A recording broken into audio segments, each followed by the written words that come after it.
नमस्कार दोस्तों। तो आज की हमारी कहानी है बस एक नाई की कमी है।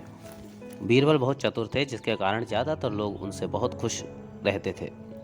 मगर कुछ लोग उनसे जलते और ईर्ष्या भी करते थे। एक बार ऐसे ही बीरबल से ईर्ष्या करने वाले लोगों ने बीरबल को जान से मार डालने की तरकीब सोची। बीरबल को मारने के लिए उन्होंने अकबर बादशाह के हज्जाम को अपना राजदार बनाया और उसकी मदद भी मांगी। हज्जाम भाई, हमें आपकी सहायता चाहिए। अगर हम अपनी तरकीब में कामयाब हुए तो हम आपकी झोली खुशियों और हीरे मोतियों से भर देंगे। हज्जाम बोला, मैं आप लोगों की क्या सहायता कर सकता हूँ। हज्जाम भाई को उन्होंने धीरे धीरे अपनी सारी योजना बताई। हज्जाम ने उनसे कहा, आप लोग चिंता ना करें, मैं कल ही बादशाह सलामत को बता दूंगा। दूसरे दिन बादशाह के बाल काटते हुए हज्जाम ने कहा, आलम बना, मैं अक्सर सोचता हूँ कि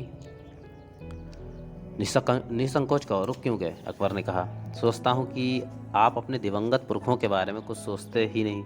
हज्जाम ने बात शुरू की। बादशाह ने कहा, मैं उनके लिए क्या कर सकता हूँ, वे तो अब इस दुनिया में मौजूद नहीं है।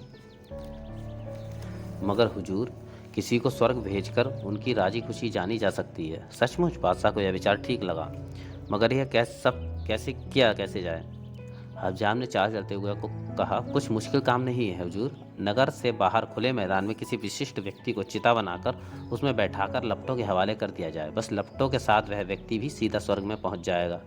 बादशाह ने सवाल किया, इस तरह से जलने को कौन तैयार होगा? हज्जाम ने बादशाह से कहा, हुजूर, सब इसके सर्वथा योग्य तो बीरबल ही हो सकते हैं। अकबर बादशाह अब यह जान गए कि यह उनके चहेते बीरबल के विरुद्ध चाल चली जा रही है, मगर वे प्रकट रूप में बोले, वाह क्या बात है, इस कार्य के लिए बीरबल ही उपयुक्त रहेंगे।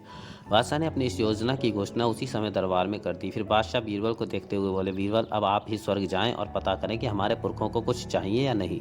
बीरबल ने आश्चर्य से कहा, जहाँपनाह, आपको यह चमत्कारी विचार खूब सूझा। अकबर ने कहा, यह विचार हमें नहीं सूझा, यह सुझाव हमारे हज्जाम को ने दिया है। अब बीरबल बादशाह के इस इशारे को समझ गए और उन्होंने मन ही मन उस हज्जाम को इस हरकत का मजा चखाने की ठान ली। बीरबल बोले, आलम बना, इस इज्जत अफजाई के लिए शुक्रिया। मैं स्वर्ग जाने के लिए तैयार हूँ। जाहिर है मुझे कुछ दिन वहाँ ठहरना पड़ेगा, इसलिए जाने के लिए से पहले परिवार के लिए कुछ इंतजाम करना पड़ेगा। कृपया करके मुझे कुछ दिनों के लिए अवकाश दे दें। अकबर ने बीरबल की छुट्टी मंजूर की और इसी दौरान चिता तैयार करने का हुक्म दिया गया। बीरबल छुट्टी पर चले गए। उन्होंने चिता बनवाने के स्थान को देखा और अपने घर से चिता स्थल तक भीतर ही भीतर एक सुरंग बनवानी शुरू कर दी। दाह संस्कार की तारीख आ गई।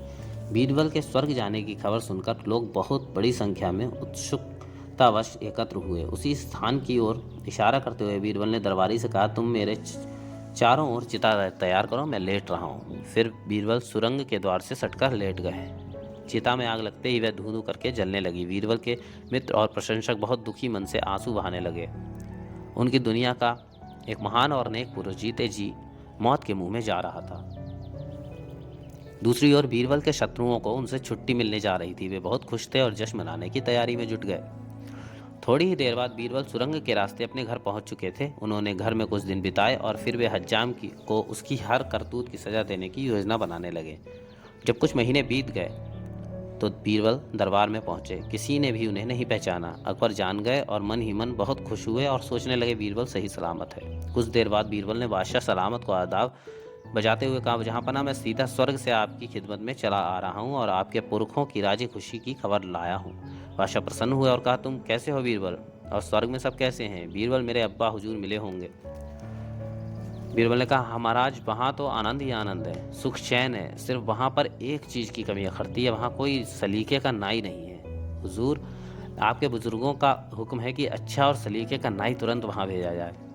अब हमें सीधे स्वर्ग में जाने का रास्ता तो मालूम हो ही गया है।